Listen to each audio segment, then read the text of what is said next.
বিসমিল্লাহ।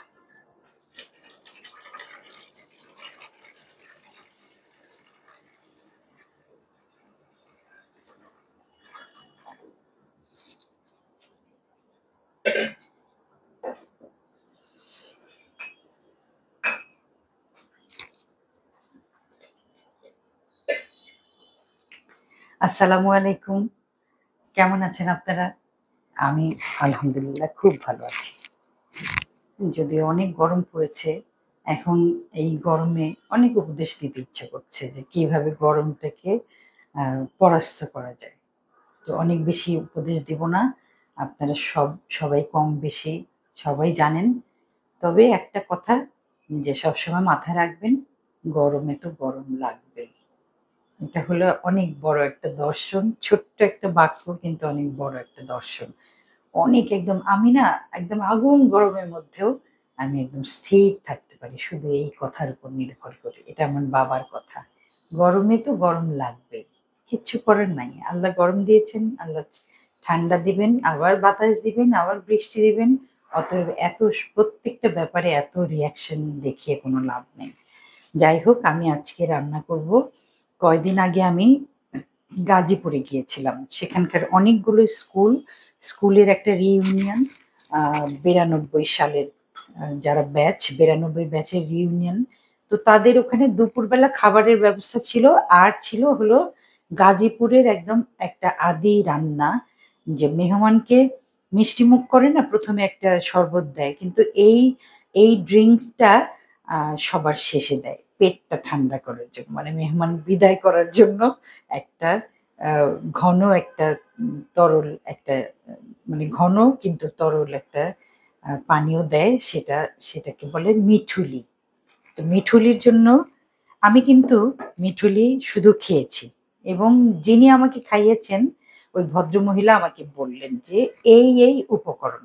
এখন সেটা আগে পরে কতটুকু মাপ কোনো কিছুই আমি জানি না। আমার ভুল হলে আপনারা গাজীপুর বাসীরা আমাকে ক্ষমা করবেন। আমি কিন্তু বলছি গাজীপুর, এই ঢাকার পাশে যে গাজীপুর, সেই গাজীপুরের একান্ত নিজস্ব রান্না মিঠুলি। এখানে লাগবে দুধ, চালের গুঁড়া। আমি চালের গুঁড়া নিচ্ছি, আমার মনে হয় মানে একটুখানি সামান্য ঠিক হওয়ার জন্য যতটুকু গুঁড়া, এতটুকুই লাগবে।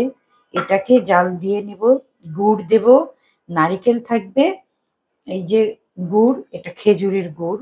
উনি বলছিলেন যে অনেক সময় দুধের সাথে খেজুরের রস, সরাসরি ডিরেক্ট রস দিয়েও সেটা করে, কিন্তু রস যদি না থাকে খেজুরের গুড়ই সই।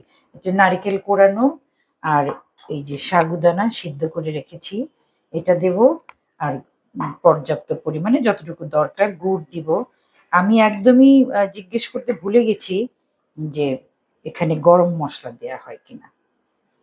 এবং এটা কোনো ঠান্ডা, যেরকম ফ্রিজের, যেরকম আইসক্রিম টাইপের বা কোক টাইপের, মানে শেষে খাওয়ার জন্য, পেট ঠান্ডা করার জন্য ঠান্ডা কিছু খায় না, আমরা সবাই তাই খাই। কিন্তু ওইটা আসলে কুসুম কুসুম গরম আমাকে খেতে দেয়া হয়েছিল, এবং আমার মনে হয়েছে যে এটাই হলো পেট ঠান্ডা করার আসল নিয়ম। মানে আগের মানুষরা কিন্তু আসলে অনেক কিছু জানতেন তারা। এটা নিশ্চয়ই আগের মা খালাদের উদ্ভাবন। তা আমি এটা শুরু করছি। চুলাটা ধরিয়ে দিলাম, দুধটা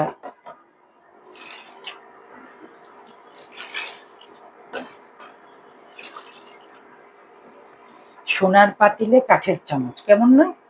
তার মধ্যে আবার চালের গুঁড়া, এক এক রকম কম্বিনেশন। আমার মনে হয় এইটুকু চালের গুঁড়াই যথেষ্ট, কারণ এটা সেদ্ধ হয়ে আসলে ভালোই ঠিক হয়ে যাবে। এটার মধ্যে মনে হয় একটু পানি দিতে হবে।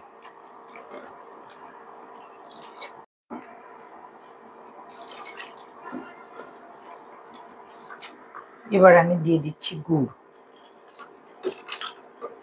ওই মিঠুলিটা অনেক বেশি মিষ্টি ছিল না, মানে হালকা মিষ্টি, হালকা মিষ্টি, আবার একদম অনেক বেশি পানসে না।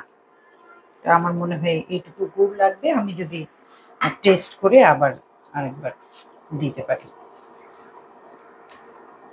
এটা অনবরত, হ্যাঁ হ্যাঁ পানি দিচ্ছি। এটা অনবরত নাড়তে হবে, কারণ চালের গুঁড়াটা যদি নিচে দলা ধরে যায়, একটু মুশকিল। আমি এটা যখন সিদ্ধ হয়ে আসবে তখন আবার আসছি।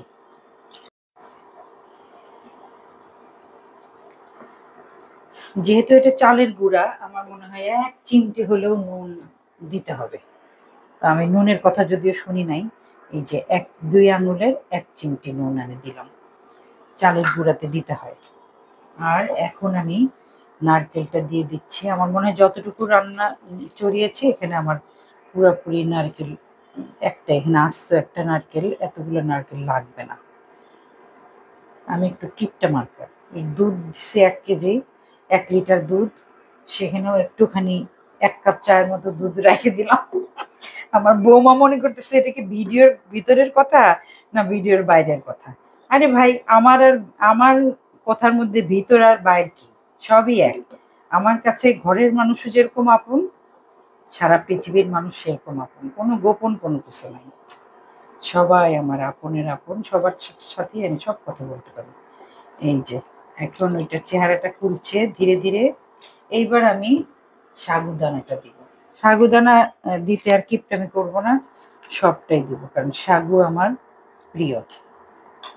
সাগু আমার মাতৃভাষার মতো প্রিয়। আমি ঘুমের মধ্যেও সাগু খাই।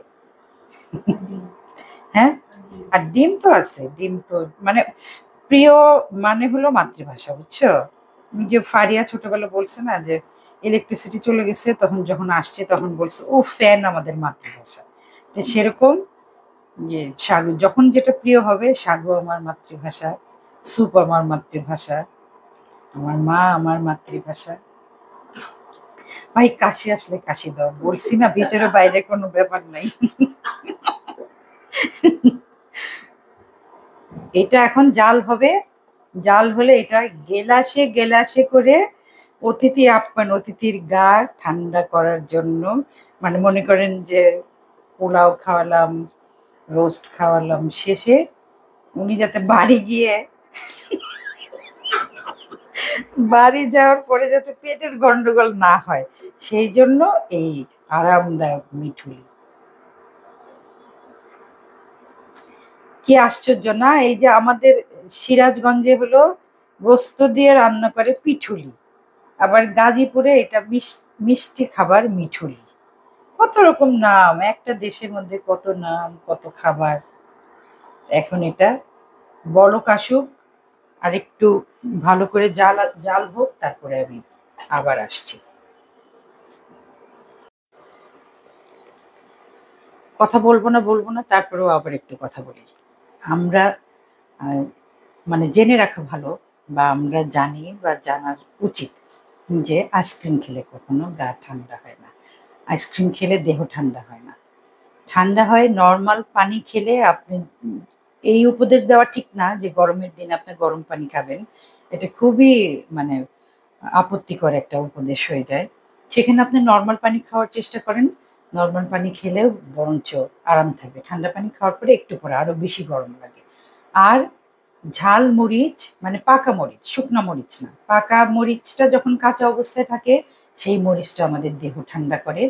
মরুভূমির মানুষরা অনেক বেশি ঝাল খান, এই জন্য তাদের দেহ ঠান্ডা রাখার জন্য তারা প্রাকৃতিকভাবেই তারা জেনে যান যে তারা কিভাবে নিজেদের বাঁচিয়ে রাখবেন।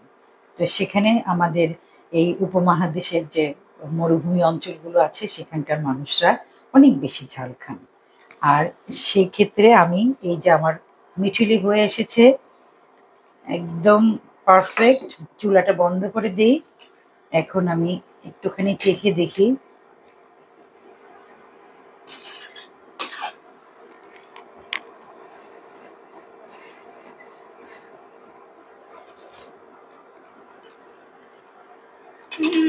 এটা ওদের চেয়ে বেশি মজা হচ্ছে, যেখানে খাইছিলাম না সেটার চেয়ে বেশি মজা।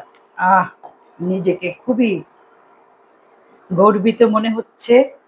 আর কিন্তু এটা আর একটু পাতলা হওয়া দরকার। অসুবিধা নেই, এই গ্লাসটাতে ঢালতে ভয় লাগতেছে, যদি হঠাৎ করে ঠাস করে ফেটে যায় আমার প্রিয় মগ। আমি বরঞ্চ এইখানে ঢালি। এটার এটা এখনই তো খাওয়া যাবে না, এটা কুসুম কুসুম গরম থাকতে খেতে হবে। এই যে হয়ে গেল গাজীপুরের ঐতিহ্যবাহী পেট ঠান্ডা করা পানীয়, অদ্ভুত পানীয়, না লিকুইড না শক্ত, এটা গ্লাসে করে এভাবে চুমুক দিয়ে খেতে হয় এবং মেহমানকে বিদায় করতে হয়। যাই হোক, আল্লাহ আপনাদের সবাইকে ভালো রাখুক। আমার জন্য দোয়া করবেন যেন এরকম মানে সন্তুষ্ট চিত্তে হাসি খুশি বা অনেক বেশি আনন্দিত এরকম বলতে চাই না, সন্তুষ্ট চিত্তে এই পৃথিবী ছেড়ে চলে যেতে পারি। আপনারা সবাই অনেক আনন্দে থাকেন, যার যার মনের ইচ্ছাগুলো পূর্ণ হোক। আমার জন্য এবং আমার পুরো পরিবারের জন্য দোয়া করবেন। আসসালামু আলাইকুম।